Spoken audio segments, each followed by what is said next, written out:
Welcome to the Corporate Detox podcast. I'm your host, Amanda McWhorter. I'm a corporate dropout, recovering people pleaser and perfectionist turned burnout recovery coach. If you are sick of the corporate roller coaster ride and ready to step into a life you love, this is the podcast for you.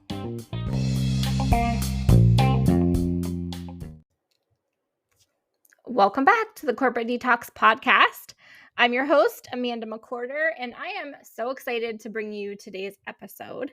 I was scheduling out my next 2-3 months worth of podcasts, and I realized that I have yet to publish an episode on burnout. So here we are. Today on episode 20, you are receiving Burnout 101 and how to start banishing it today. This episode is a clip of a banishing burnout workshop that I did last year. And just a little plug if you're looking for the full workshop, as well as the workbook to go with it. It is available for purchase, and I will drop that link in the show notes. But in the meantime, I really hope that this information serves you well. If you are someone who is really unsure if what they're experiencing is stress or if it is actually burnout, I hope that this gives you some answers. And please know that if you're looking for guidance on your own burnout recovery, that's my cup of tea. That is what I do. So I will have more information in the show notes on how you can contact me and set up a call. But I would love for you to just take this time, hopefully uninterrupted, and really listen to the nuts and the bolts of burnout. And I hope that it does, it either helps you or it enables you to help someone else. And that's really what this podcast is about. So with that, let's jump in. Burnout, if you're not super familiar with it, burnout has kind of become a word that's thrown around pretty easily. But it is a very, very, very serious thing, as you're going to see as we kind of deep dive into the symptoms, the way it can manifest physically for you. But with burnout, it has become an occupational phenomenon. So the World Health Organization has actually done studies, and they obviously can't call it a disease or an illness, but it is a phenomenon.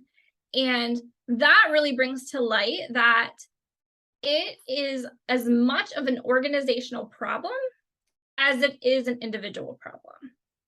So there can be internal and external factors to burnout. But really, to get started on your journey, and if you're somebody who is a manager of others or supports others in either a human resources aspect, or you're a business owner or CEO, you really need to be looking for this in your team as well. Okay? So with burnout, let's go through some of the symptoms. Foggy thinking, otherwise known as brain fog. So this can creep up on folks. A lot of folks just think it's maybe their age as the amount of time that they're working, but really that foggy thinking is something that you're living with almost daily when you're in burnout, and it can become very severe. Exhaustion, being on an emotional roller coaster. Anxiety, right? So anxiety for what's going on. It could be at work, because the majority of burnout is caused in the workplace. But burnout can also happen if you're a caregiver. Maybe it's a personal issue that's driving that. So just know that those external circumstances aren't just always work, right? But being on that emotional roller coaster, feeling the anxiety, a feeling of disconnect. So especially in the workplace, a lot of people were high achievers, right? Like they're going for it, they're giving 200% of their job, and then they're not. They are very disconnected from their work. When you're in burnout and you have a feeling of disconnect, it's almost like you're like this empty shell of a human just kind of walking around and surviving, right? You're in total survival mode, but you feel disconnected, whether it's to your work, whether it's to your family, if it's in your romantic life, friendships, but it's that feeling of disconnect. Anger, irritation, crying, headaches. Headaches for a lot of people can be debilitating, right? This could be in the form of migraines. It could be tension headaches. It could just be headaches when you know that the stress or the pressure is happening in your life, right? So that is another telltale sign of burnout. When your headaches are becoming constant, right, almost a daily occurrence, that should be a huge red flag for you. Neck tension. So this was something that I suffered from for years, quite honestly, and it became just a part of my life. It was like who I am, right? I was seeing a massage therapist to kind of help with that when I was in the corporate world. And I went to her at one point monthly. And then it got a little bit more sporadic because I was too busy, quite honestly, right? So in the height of my burnout, I was not going to the doctor. I was canceling dentist appointments. I was pushing off any of my self-care stuff for work because that was what I was focused on. It was all consuming for me. But really that neck tension can cause a lot of problems. It can cause your headaches. Also, when your neck is tense, the way that you just interact with people, people can tell that. Tight muscles. This can be not just your neck muscles, but muscles in your body. The inability to relax. That's another telltale sign that I had. Even when I was getting a massage, right, in a great relaxing environment, I could not relax my muscles. I was tense. I seriously just did not know how to relax. Whether it was when I went to bed at night, I clenched my jaw a lot. I was grinding my teeth. Those are all things that can be part of burnout and a symptom. Digestive issues. And we'll get into this a little bit more as we talk about like the physical aspects of burnout, and especially when you're in burnout for a long period of time. But digestive issues are huge. So, not only are people in such a rush, right, or feeling pressure to get things done, but they're in that pressurized state. They're not taking time to eat lunch at work, or if you're working a later shift or an overnight shift, they're not eating, at all during their shift. And they're not fueling their body correctly. And it causes digestive issues coupled with all of the stress on the body, right, that it's putting on that system. So your sleep routine, if it's easily disturbed, that's another symptom of burnout. So people that are in burnout typically aren't getting 8 hours of restful sleep, right? They're really never hitting that deep sleep. And there can be a lot of root causes when you're in burnout on why that's not happening. And sometimes we are up just with the worry, the anxiety at night. I know for me, that was the case. It's the case for some of my former coworkers. I worked grocery retail. So the operation was going 24/7. And through the night was when our trucks got stopped. I was always worrying about, is that truck getting to the shelf? Right? Did everyone show up? I was fielding text messages at night, sometimes making phone calls to make sure that they knew what kind of condition I needed to walk in to the store in the morning for our customers. So let's go through this next list of symptoms. Hives.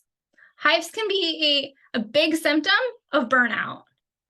Frequent urination. This one is one that I found fascinating because typically when you're in burnout, you're not taking the time to, like I said, fuel your body, hydrate your body.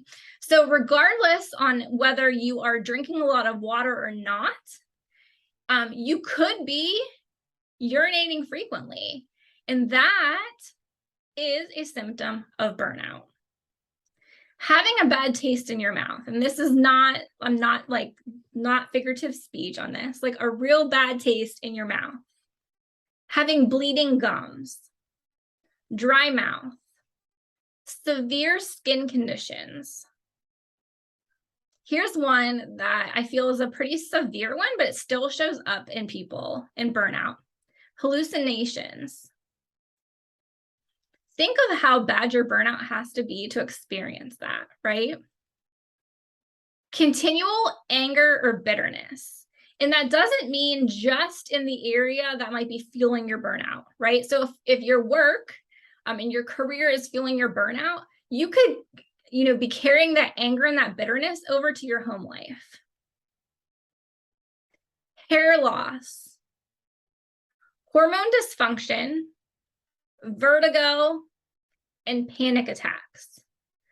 I have also known people who were in burnout that experienced facial paralysis, like Bell's palsy, right? Some severe things like that because of the stress, the constant chronic stress that they were experiencing in their life. So here are 5 symptoms that might surprise you. Vision loss. There are people that have experienced vision loss because of their burnout. Suicidal ideations, right? Thinking about suicide because you're in burnout. Being so fatigued that even basic level self-care is impossible for you. So this is the person that struggles to get out of bed, struggles to even take a shower, right? Like those are basic level self-care items that everyone should be able to do. People in burnout, when it gets that severe, sometimes they are so fatigued that they cannot do that. Some people experience a fear of dying at work. Now, obviously, there are probably people whose burnout are fueled from the workplace, but they really have this fear of dying at work. And then another symptom that might surprise you. People have had their autoimmune disorders triggered by burnout. So meaning that they genetically were predisposed to having an autoimmune disorder, but never showed signs of that until they hit burnout. And at that point, their burnout triggered that disorder within their body. So taking a look at this list, are there any of these symptoms that you're experiencing? What about coworkers, family members, friends, right? So just simply by knowing this list of symptoms and some of the other work that we're going to do in this masterclass, not only can you take your life back, get rid of the overwhelm, the stress, and the burnout within your life, but you could also help someone else do this as well, right? It quite possibly could help save someone's life. And I'm not exaggerating when I say that. I have friends that I worked with that one friend in particular had a massive heart attack at work. And luckily where he worked, it was real close to a hospital. And the cardiologist told him, like, he had what is called a widowmaker heart attack. And he could have died at work. And he was someone who gave 200%, was constantly worried about his store and his team and what they were getting done. Had a lot of anxiety that revolved around his career. And ultimately, he could have died. So burnout is definitely something that is not just, a hot topic. It is something that should be taken extremely seriously. So I'm really glad that you're here and joining us to learn more about it. So after, looking at that list of symptoms, and you can take more time to kind of let that sink in, right? But I want to jump to 5 ways that burnout can manifest physically. And these are things that until I started doing more research, I didn't know about burnout, quite frankly. It's stuff that's not typically talked about. So here's 5 ways that burnout can manifest physically within your body. And these are in addition to the symptoms that we just read. So burnout changes your brain. Legit changes your brain when you are in that prolonged burnout state. So your amygdala often enlarges. And there's also a weaker connection at that point with that enlargement with the areas in your brain that are linked to emotional distress, right? So when you think about one of the symptoms of burnout being that emotional roller coaster, right? A lot of times people are really focused and have a hard time controlling the negative emotions when they're in burnout. This, right, can be directly correlated to your brain changing. How scary is that? And there's been a lot of research done on this, and it is something that I don't feel is talked about enough. Another way that burnout can physically manifest in your body is heart rhythm disturbances, otherwise known as AFib or atrial fibrillation. So this is when your heart has an irregular heartbeat, and this can cause a ton of problems for folks. So another thing that should be taken seriously, when people start into having these rhythm disturbances, going into AFib, these are things that if not taken care of, right, can lead to a lot larger heart issues, right, that could be deadly. The third way that we often see burnout manifest physically that you might not know about is causing a compromised immune system within your body. So when all this chronic stress and burnout, it is like when that is the constant state that you are living in, right? Your body is like in constant fight or flight. So since it really never completes that stress cycle, your body is like thinking that in order for you to survive, it's got to only run the portions of your body needed to survive. And oftentimes your immune system and your digestive system can take the hit with this. So with this compromised immune system, you obviously have an increased susceptibility to illnesses.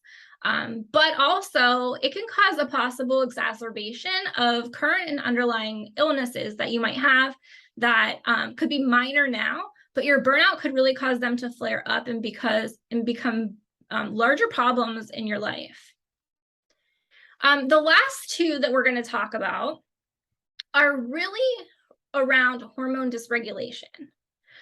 So for folks that have menstrual cycles, being in burnout can cause menstrual cycle disruptions, right? So not getting your period, having periods that are irregular.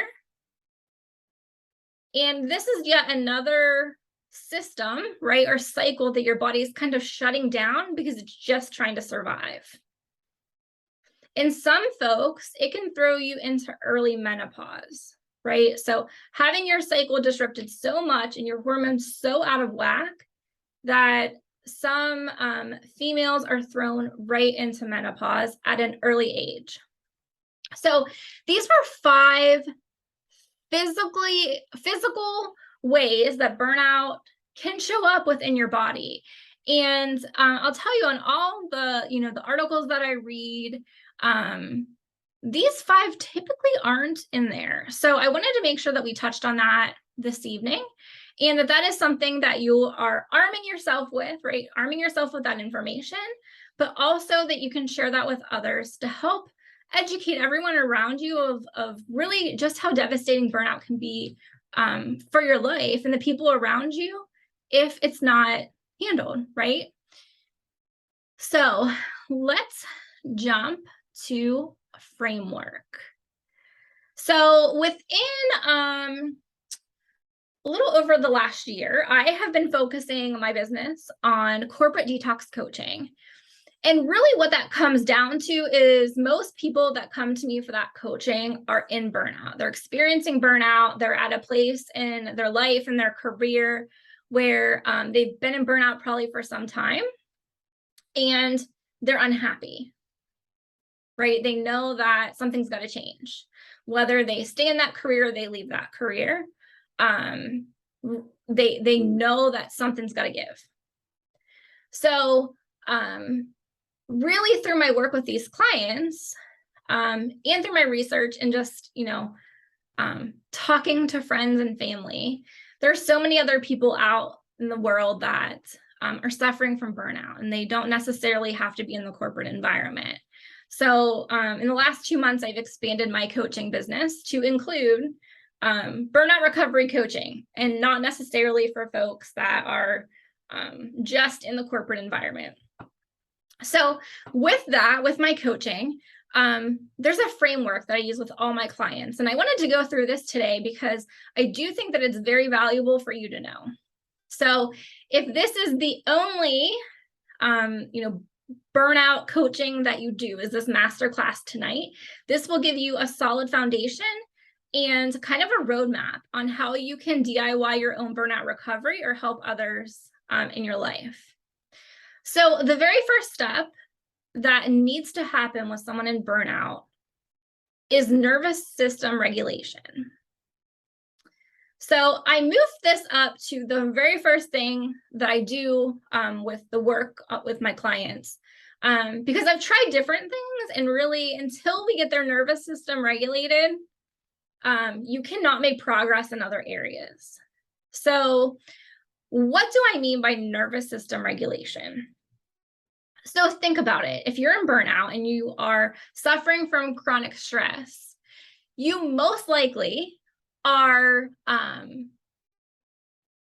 constantly under that pressure, right? Your nervous system is most likely so jacked up that you don't know what it's like to calm it. I would bet that the majority of your day, your nervous system's out of whack, right? It's kind of in this fight, flight, go, go, go, go, go, putting fires out at every corner mentality, right? Like that's probably what your routine is like. So for nervous system regulation, there's different things that you can do. And we're going to talk about breathing exercises. Really hearing the term, right? A lot of people will say, just breathe, just breathe. And that used to really irritate the crap out of me because I didn't have time to breathe. But what I didn't realize is that breathing, taking that time to actually breathe, helps to regulate your nervous system. So in our society, right, we are so accustomed to like upper chest breathing.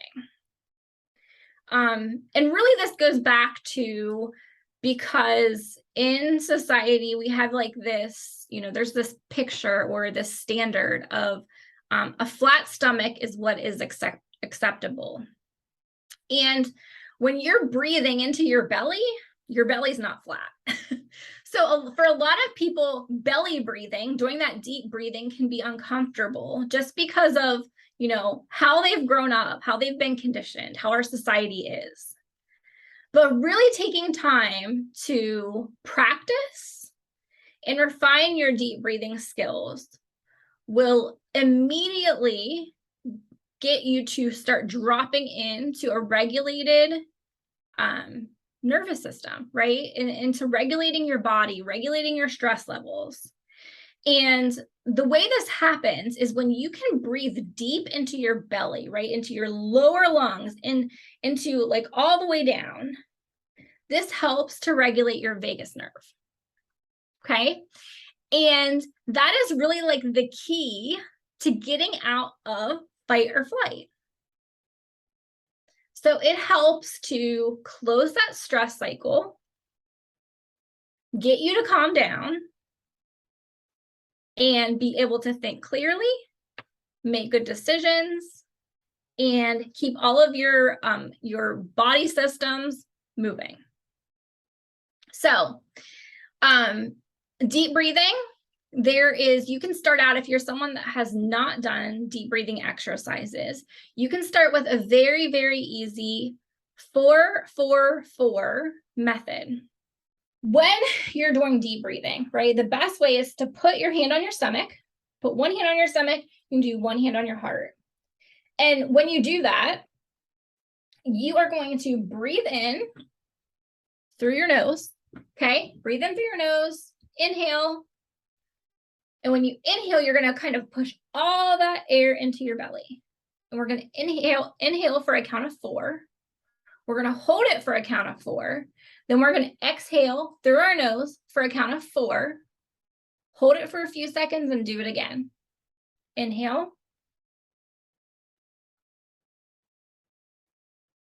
Hold. Exhale.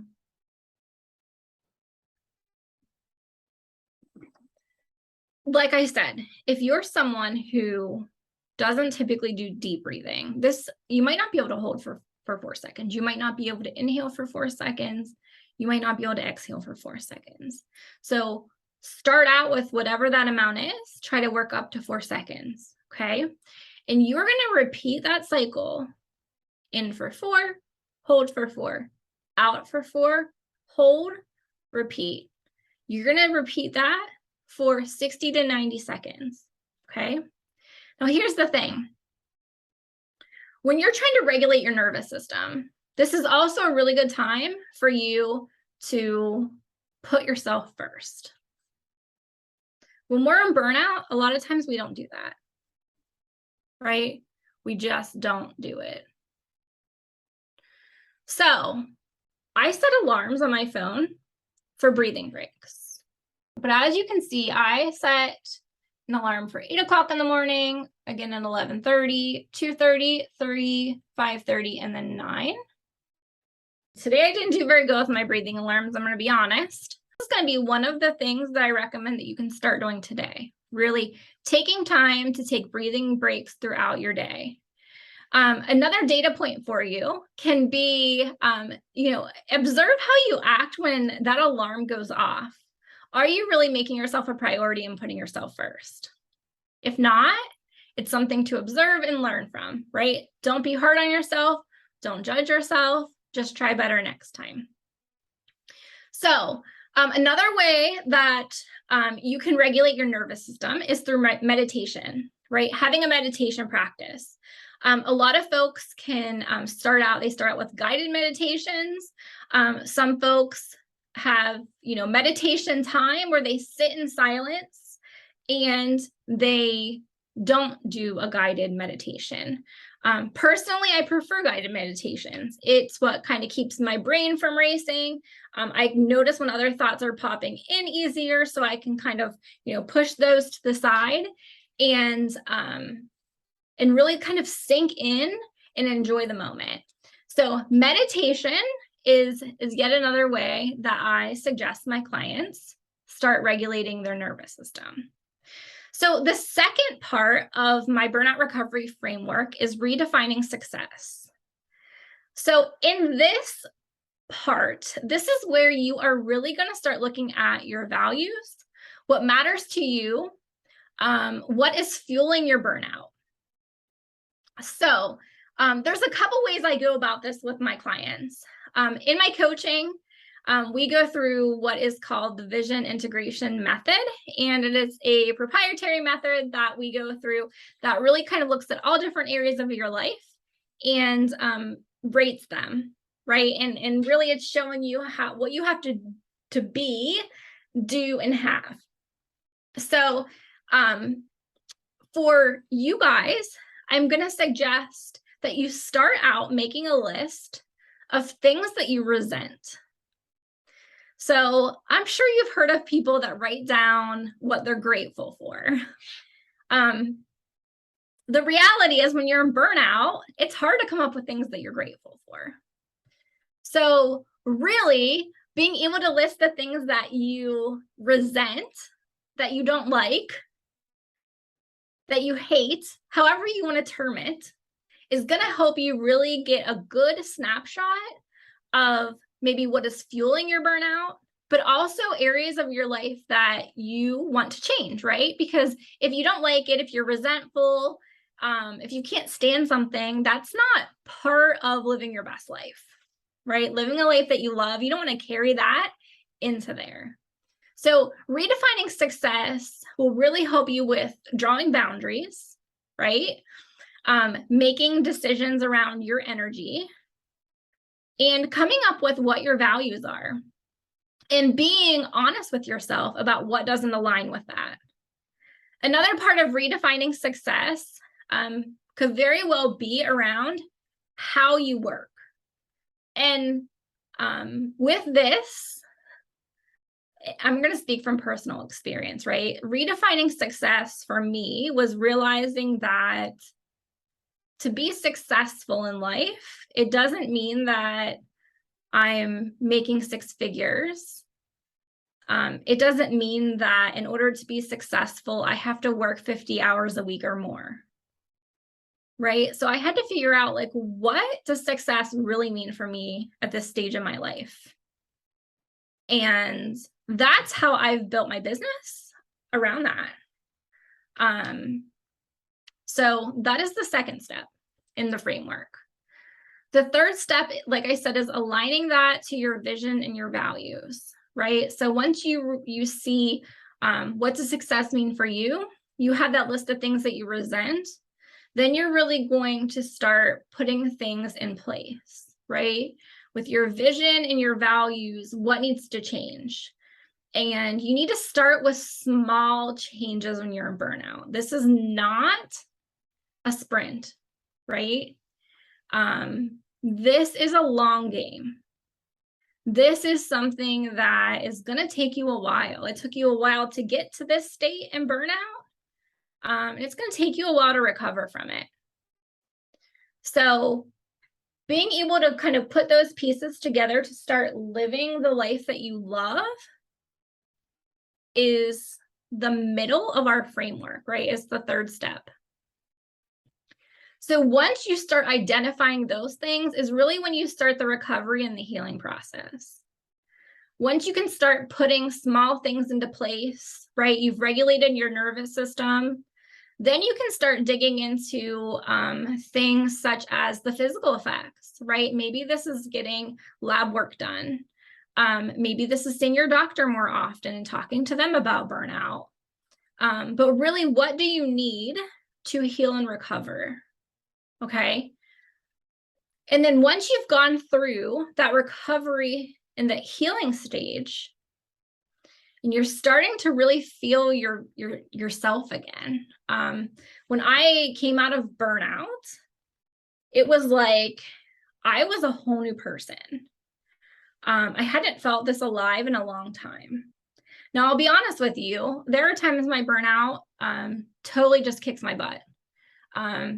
It can flare up just like anything else in your life. And those are times where I've got to step back and understand why. You know, why did I have that flare up? But give myself grace and rest.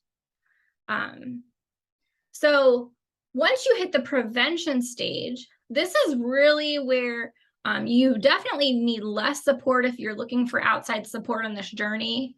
But this is also the stage where you have to be aware, right? Sometimes when we're rushing to get back to normal, we forget all those changes we had to make. So I like to talk to people about prevention, just like it is coming out of the lockdown during the pandemic, right? when we couldn't go anywhere, there was a lot of us, making decisions on, what we wanted our life to be like when things opened back up. But in that rush to get back to normal, we lost that. We were just so happy that things were open, that we could go to restaurants and concerts and travel, that we kind of lost that sense of, everything that we were feeling in the moment on that journey during the pandemic. And it's the same thing with burnout recovery.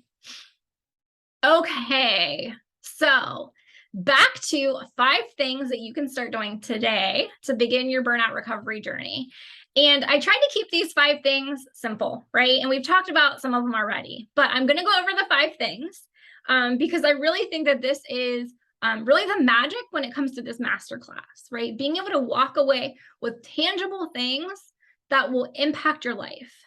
Okay, so number 1 goes back to regulating your nervous system.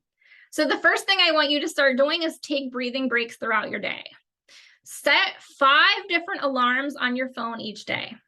When the alarm goes off, practice deep breathing into your belly for at least 90 seconds. Okay, so the cool thing about when the alarms go off, you can be driving and do a breathing break.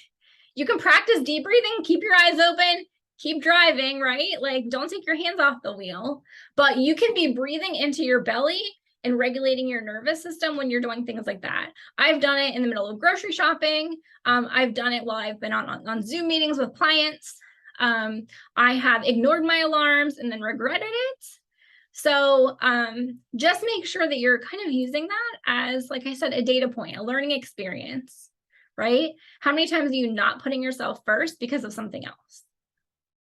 The second thing, I want you to get a piece of paper or a journal if you're somebody that journals, and I want you to start making a list of what are you resentful for, right? So this is the point where you get honest, where your burnout is being fueled. So maybe the things that you can't stand, that you hate that happened to you, that you're resentful for, maybe they're caused by work, maybe they're not. So everyone's different. Make your list. And once you make that list, you will see that from there, you can go on to the third thing. And the third thing is taking a look at that list above and start drawing boundaries, right? Where do you need to start? What would make the quickest impact for you? And I want you to pick one place that you're going to start. I'm sorry, not one place, one boundary that you're going to put in place starting tomorrow. Okay. So whenever you're watching this, take the time to make that list at the end of the session.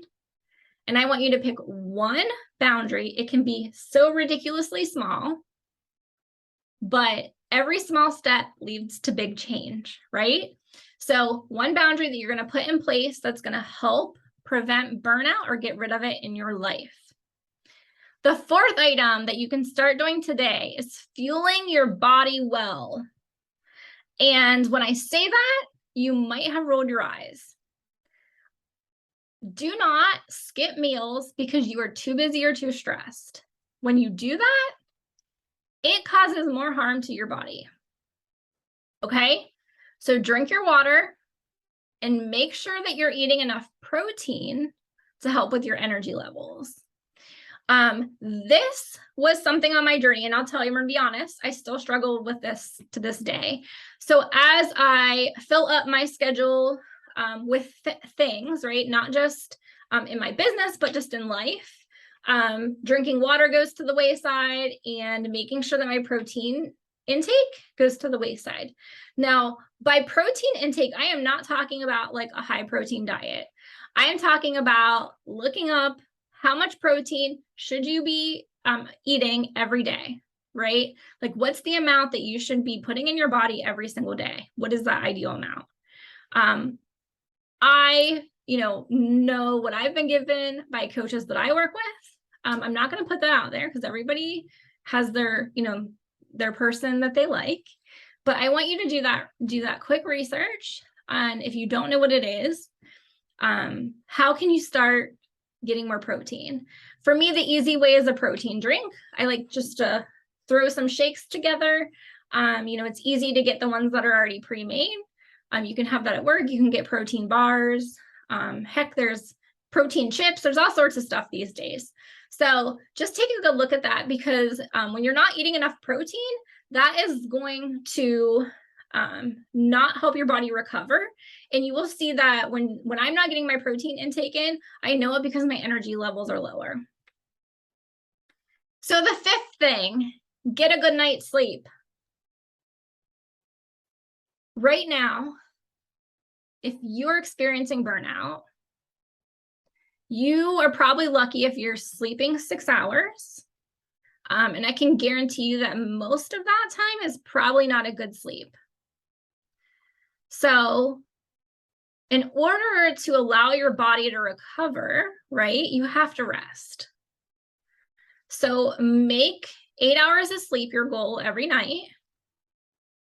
I understand that might be really hard off the bat, but start out making that your goal. Like if you're only getting 6 hours now, maybe up to 6.5 or 7 hours.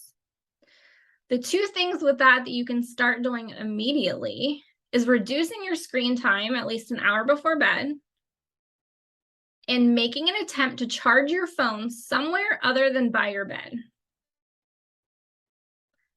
I slept with my phone. I'm gonna be honest, some days I still do just because it's a habit.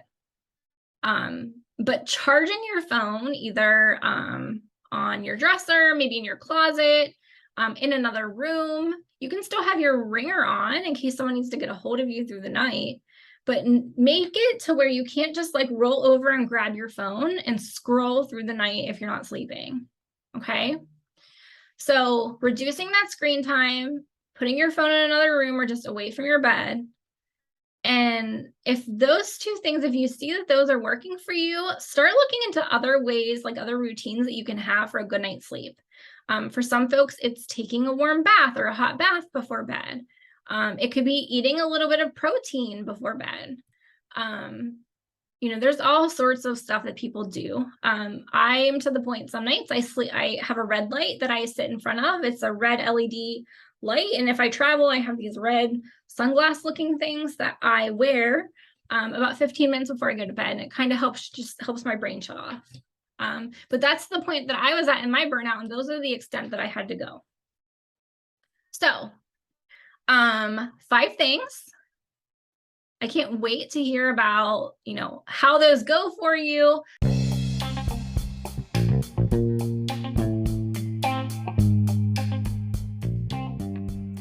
So, are you ready to start your own corporate detox journey?